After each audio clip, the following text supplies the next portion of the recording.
Hi guys, it's PanelHopper here again, and today we're going to talk about the history of Power Rangers, which I find fascinating, even if I'm not an adult fan of the show. I was a huge fan of the show when I was 5 or 6, which is the appropriate age for that audience. It's clearly designed for children.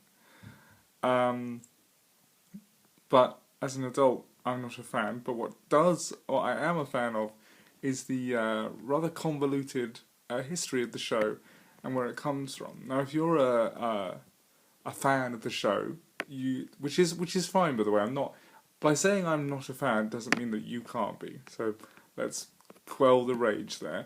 But if you're a super fan of the show, you will know that, of course, what we call Power Rangers is a kind of strange Frankenstein's monster amalgamation of two things: an American-produced live-action show fitted together using props and footage and costumes from a very long-running set of Japanese shows called the Super Sentai series. Now, the Super Sentai series has been running for 35 years, since 1973, I think.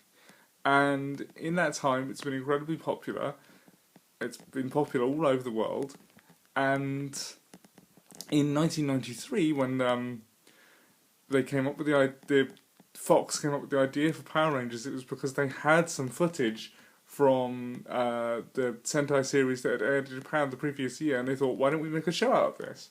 And that is fascinating. I think it's a work of evil marketing genius. To take some footage from Japan, which was probably bought on the cheap at the time, and to stitch together what is arguably the most popular and enduring children's show of all time. I think it's great, and I don't know about you, but every time I pop my head over the parapet to see what Power Rangers is doing these days, I always find that the Sentai show it's based on is always way more interesting.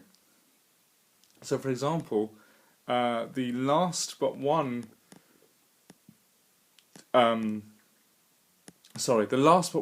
series, Power Rangers Super Mega Force. If you go and Google image search it, you'll find they look a bit piratical, kind of nautical themed, and that's not really explained in the kids show as far as I can tell. But in the original Japanese thing that they're taking props from, it's because they're literal space pirates, and that to me sounds amazing. That seems way more interesting than whatever Power Rangers Super Mega Force is. It's definitely something I'm going to look into. I'm going to look into the history of the Super Sentai shows more. So, if you are a Power Rangers fan, you're out there and you're watching this, give me some tips. Are there any Sentai shows I should be watching?